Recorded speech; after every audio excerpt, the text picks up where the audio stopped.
राष्ट्रीय लोकदल को जो भारतीय जनता पार्टी ने गठबंधन के तहत 2 सीटें दी थी, तो स्ट्राइक रेट राष्ट्रीय लोकदल का 100% है। हाँ। 2 सीटें मिली थी, 2 ही की 2 में जीत दर्ज की। और यदि 7 सीट भी मिलती तो 7 ही जीतते वेस्टर्न यूपी में। आपने RLDI गाना सुना होगा, युवाओं का जोश और बुजुर्गों का सम्मान है, यही हमारी पार्टी की पहचान है। जो हमारे जो है राजकुमार सांगवान जी जीत के आए हैं, भारी मतों से जीत के आए हैं। क्षेत्र में जनता के बीच में थे, जनता के बीच में रहेंगे। नमस्कार, DNP इंडिया में आपका स्वागत। मैं हूं आपके साथ राहुल चौधरी। तो देखिए, हम मौजूद हैं इस समय राष्ट्रीय लोकदल के कार्यालय के बाहर और आपको बता दें कि यहां पर तमाम समर्थक राष्ट्रीय लोकदल के इस समय यहां पर एकजुट हो चुके हैं।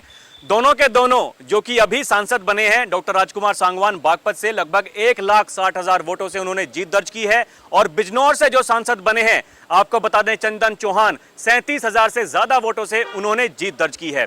राष्ट्रीय लोकदल के मुखिया जयंत चौधरी भी अंदर आए हैं और उनसे मिलने के लिए यहां पर समर्थक देखिए मौजूद हैं। अब मैं इनसे बात करता हूं और जानता हूं कि इस जीत को ये किस तरह से मान रहे हैं। 2 सीटें मिली राष्ट्रीय लोकदल को, दोनों सीटों पर जीत दर्ज की। अब आगे की कैसी प्लानिंग है और क्या ये सोचते हैं? जी, क्या नाम है भाई साहब? अमित मोहन। आप मुझे बताएं क्या सोच रहे हैं आप? देखिए 2 सीटों पर जीत दर्ज हुई है राष्ट्रीय लोकदल की, उसके बाद में क्या सोचते हैं? नहीं, ये लोकदल और भाजपा का जो गठबंधन था, ये प्रधानमंत्री मोदी जी के कार्य पर जनता ने मोहर लगाई है और राष्ट्रीय लोकदल को जो भारतीय जनता पार्टी ने गठबंधन के तहत 2 सीटें दी थी, तो स्ट्राइक रेट राष्ट्रीय लोकदल का 100% है। हाँ। 2 सीटें मिली थी, 2 ही की 2 में जीत दर्ज की। यानी कि अगर और मिल जाती तो वे भी जीत जाते? हाँ, यदि भाजपा का साथ रहता तो सारे ही जीत जाते।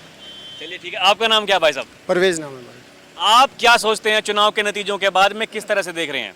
देखिए, मोदी जी और राष्ट्रीय लोकदल का जो गठबंधन हुआ, उसी की वजह से ये सारा सिस्टम हुआ। और अगर राष्ट्रीय लोकदल को और 2-4 सीट फैल जाती तो वो भी जीत लेते बड़े आराम से।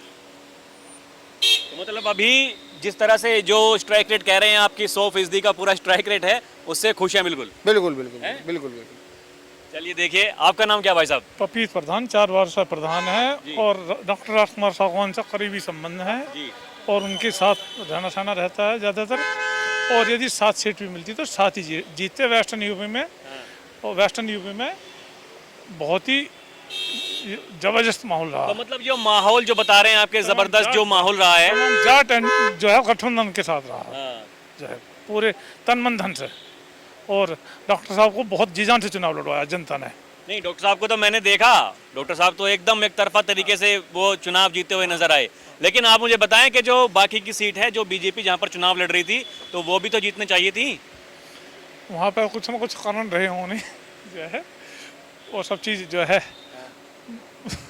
देखिए कह रहे हैं कि कुछ ना कुछ कारण ऐसे होते हैं, वो कुछ कारण रहे होंगे, इस वजह से ऐसा इनका कहना है। जी भाई साहब, आपका नाम क्या? शोकेंद्र सिवाया जी। आप किस तरह से देख रहे हैं? देखिए मुझे बताएं, जो चुनाव जीता है राष्ट्रीय लोकदल ने, 2 सीट मिली, दोनों सीटों पर चुनाव जीता, उसके बाद में क्या लग रहा है आपको, किस तरह से मतलब आगे की प्लानिंग अब रहने वाली है? आगे के लिए डॉक्टर साहब जो हमारे जो है राजकुमार सांगवान जी जीत के आए हैं, भारी मतों से जीत के आए हैं। क्षेत्र में जनता के बीच में थे, जनता के बीच में रहेंगे और क्षेत्र में उसके क्षेत्र के विकास के लिए काम करेंगे, ज़्यादा से ज़्यादा समय देंगे क्षेत्र में।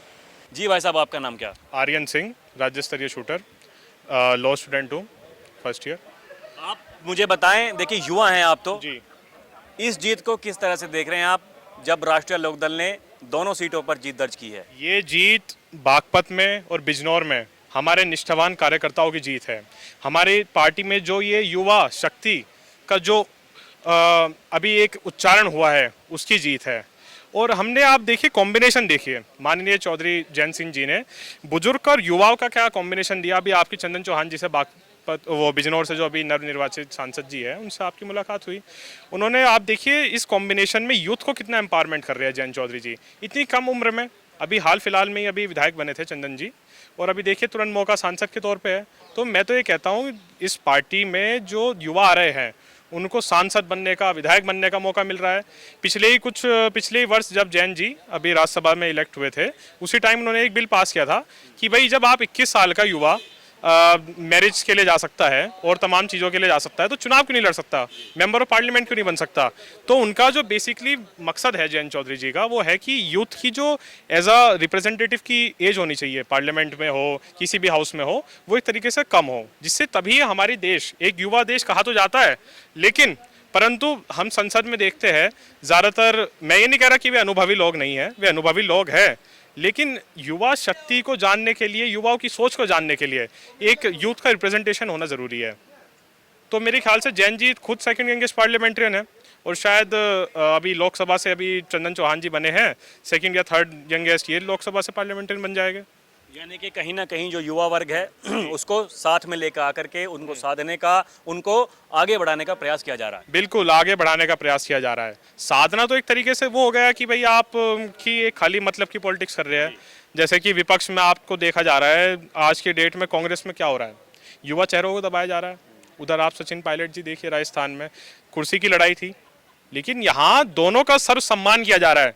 भाई बुजुर्ग है, अभी थोड़ी देर पहले डॉक्टर राजकुमार सांगवान जी गए, हमारे नाना जी लगते हैं, और अभी आप देखिए भारी मतों से माननीय प्रधानमंत्री मोदी जी से भी ज़्यादा भारी मतों से वे जीत के आए हैं। 1,59,000 का आंकड़ा रहा है, तो ये छोटी बात नहीं है। लोगों का प्यार रहा, युवाओं का भी जोश दिखा। आपने RLDRA गाना सुना होगा, युवाओं का जोश और बुजुर्गों का सम्मान है, यही हमारी पार्टी की पहचान है।